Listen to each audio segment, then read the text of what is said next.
Hi, my name is Jonah and I'm at the Catalyst Center. My teacher's name is Mr. Warren and we're learning about drones. So we're flying them right now and we're learning about all the movements. You can make it go higher, lower, and roll left or right.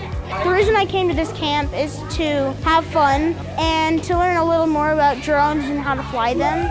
I'm Jeff Warren, and I'm an unmanned systems or drone instructor at the Davis Catalyst Center. So this is our first year of operation at the Catalyst, and so this is also our first year of offering summer camps that include all of our different programs, from cooking to computer science to drones and business.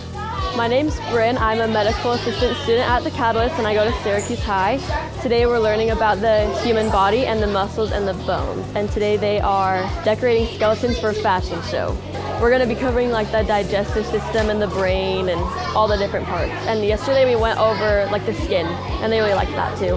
The best part of the cooking camp has been like cooking and baking, and then we're designing a poster for the advertising to sell the cookies, and it's just really fun. For our computer science kids, they're coming in and we are doing a game design section. So the kids are gonna have to do the design work. They're gonna even go through the testing phase where they're gonna have to recruit other kids to come in and test their games and give them feedback on their games so that way they can make adjustments to the game itself and come up with a better end product. And the most important thing is that their game ends up being fun. We have kids from 4th to 7th grade here this week. If this is the kind of thing that you'd be interested in, make sure to keep track of what the district has posted and come over and do this next year.